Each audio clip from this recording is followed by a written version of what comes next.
Hey guys, welcome back to the channel. We're here in the off-site shop again. We're going to work on doing an alignment on the MGTD with a set of toe alignment plates. We'll show you guys how to use those, give you kind of a brief overview on how those work. And on this car, because it never really goes above 45 miles an hour, we're going to set the alignment to 0. Pretty much straight ahead. That'll extend the life of the tires. Keep everything tracking straight the way it's supposed to be. This is the final step in changing out the steering rack. And then we'll also do a couple of other little odds and ends. We've got to make a gasket for the temperature sensor here. The old fiber gasket, well, not for the temperature sensor, sorry, for the, it is for the temperature sensor, yeah, for the temperature sensor adapter, and one for the petcock down on the bottom. The old fiber washers are kind of, they're worn out, and so we're going to run through how to punch a couple of gaskets really quickly as well. All right, so we're going to make some gasket O-rings here. We've got our sheet of gasket material. This is actually a rubber. It's not fiber like the other ones were, but this is nice and thick and will fill any voids. What you're going to want to do is get your two pieces that need gaskets here. We're going to need one for this surface here, and we're going to need one for this surface here as well. So what we've got here is a hammer punch set. As you can see, they're just a filed edge to make a little knife edge, and you just hammer it down. 3/4 is the outer size for both of these. Fits over there nicely.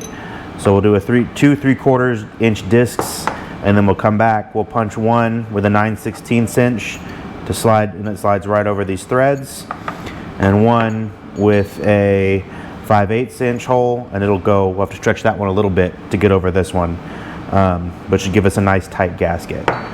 So you take your 3/4 for this first one. You kind of just cut in circles, so you don't have to be super precise. Line up in the edge. Take your mallet and just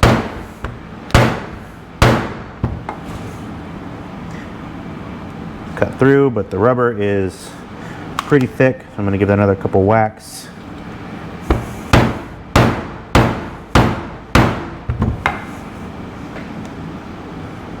We're all the way through there. There's our first one. Do it again for a second.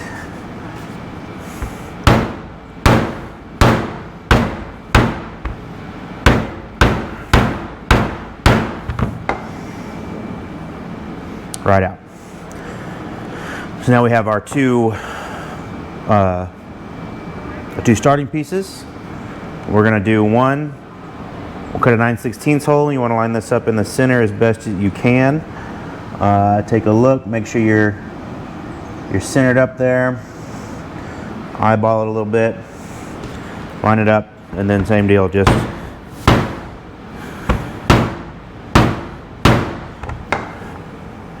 a couple of whacks till you're free. Now got our gasket here. It'll slip right on. So it's a much nicer, very perfectly round gasket that we need. We'll still end up putting a little gasket sealer on there, so it'll hold it in place and fill any voids that are on either one of the mating surfaces.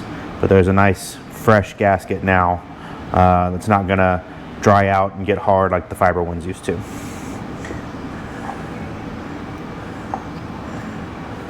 Now we'll do the same thing with the 5/8. This one's going to be a little tighter. So you want to make sure you really get this centered up.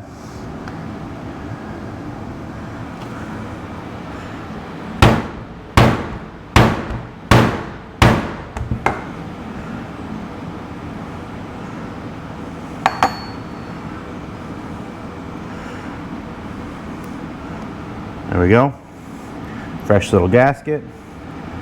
Stretch right over.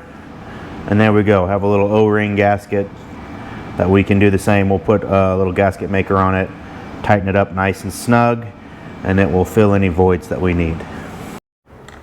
All right, so we've got our two gaskets here.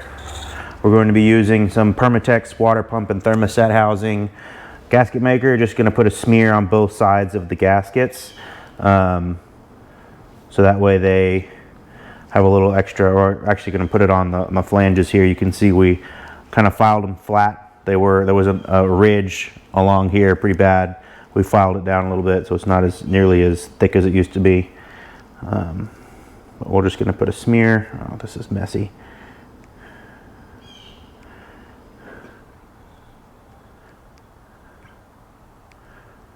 Just a thin smear here. All we want to do with this is really just fill up any little voids, little cracks that could show up between the mating surfaces. And then we'll do the same thing again on top of the gasket, just another little thin smear to fill any other, on the other side, mating surfaces. A little bit on the threads is okay, not perfect. If you can clean it up a little bit, be good. These are pipe threads, so it's not squeezed into the radiator, but the less things in there that aren't coolant, the better. You want it to do its job, cooling, not clogging up the fins. So about like that on both sides. So we can go ahead and put the petcock in now. You want to do that pretty quick. And then I'll do the same thing here for the adapter flange with the real thin guy here. So get a little smear.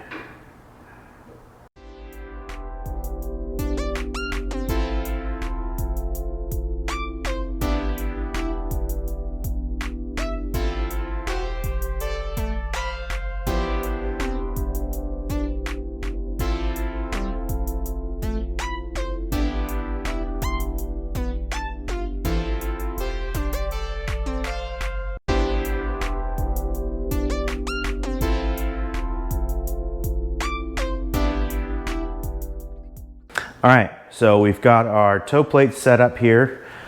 The way these work, there's a pair of these. The far side has a bigger notch to slide the end of the tape measure through, and doesn't have the camber gauge stuff on it. It's more of just a backing plate. This is a set from Tenholzen Automotive. It's an American company on Amazon. They're not sponsoring me in any way, just the set that I found that I'm using. Really well designed, came to me pretty quick. It's in a good shape. These will do camber, caster, and toe. With this car, all we're really concerned about is the toe. The driver's side, we did a pretty good job keeping the steering, the tie rod end lined up with the steering rack. But the passenger side, you can look down and see that it's out pretty far. Not pretty far, but it's out enough that's the one we need to work on. This tire here is pretty straight up and down from compared to the fender, compared to everything else. This tire is pretty straight in line with the car. So we'll use this pretty much as our basis. We'll go ahead and hook tape measures in. We'll measure the two sides. The way these plates work, you measure the two sides, subtract your rear measurement from your front measurement, because your rear measurement should be larger. That'll give you your total toe in inches. And then there is a degrees adjustment down here. As I said in the introduction, we're just looking to get to 0 or as close to 0 as we can. For a car like this, isn't going to go over 45 miles an hour in its life for an extended period of time. We're not worried about any high speed tracking. It tracks pretty straight as is. So we'll take a first measurement, and then we'll get cracking here on toe. All right, we've got our tape measures hooked in now, nice and tight. And like we said, that passenger side is towed out pretty far. Our rear measurement here is 54 5/8 of an inch. Our front measurement is 55 and what is that, 5/8? That's 55 11/16. So we're actually out pretty far. What is that? I can't do that quick math in my head. It's 10/16. Another 11. That's an inch and change almost. That front passenger side needs to come in. So we'll pop under the car, loosen the jam nut, tighten that other side in, and then check again here in a second. Okay, so as you can see here, we have our tie rod from the steering rack here The jam nut here has been loosened up already. There's the new tie rod end. And we need to go in a pretty significant distance. So we're going to want to tighten this in to the tie rod. So we're going to turn this up here.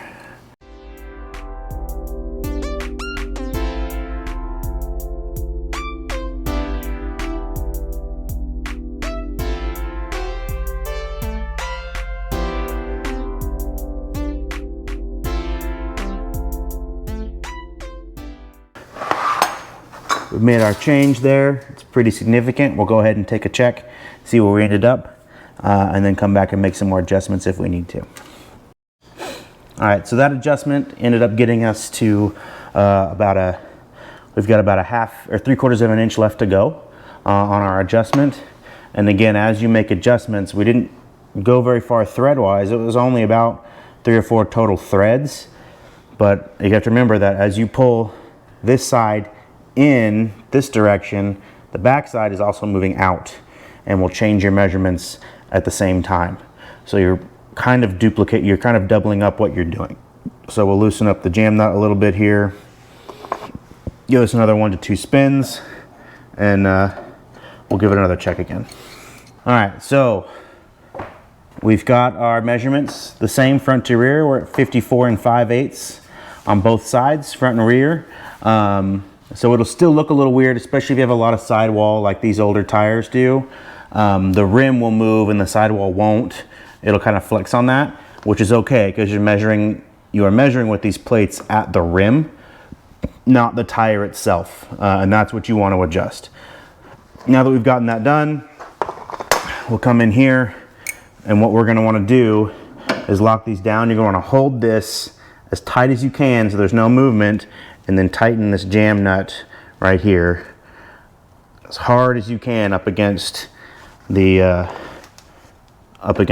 new tie rod end. Luckily, with this big old wrench here, pretty easy to get some.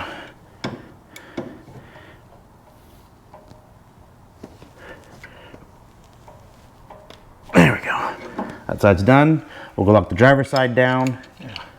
So we ended up finalizing our measurements. We've got the jam nuts set on both sides. The way we ended up doing this and getting this set, how we had a starting point, because when you just throw in a new steering rack, if you don't have a measurement to go off of, the best thing to do is to set one of your wheels with this. In this one, the driver's side happened to be there already. Set one of those wheels as your 0 point. It's straight, it's lined up, you know it's where you want it to be. Set that to 0 and measure from that wheel. If we could have done the same thing and set the passenger side as our straight wheel. If we'd looked and realized that one was straight, the passenger side was straight, and this wasn't, then it would have been a bunch of toe out at the front, and we would have done the same thing, but just loosened or tightened up the same deal on this side to pull that front end over. As long as you don't end up with using all of your adjustment on one side, you will still have the same amount of steering both ways. Once we get the gasket maker all sealed up and set, and we check for leaks in the cooling system on this car, we'll get it down off blocks.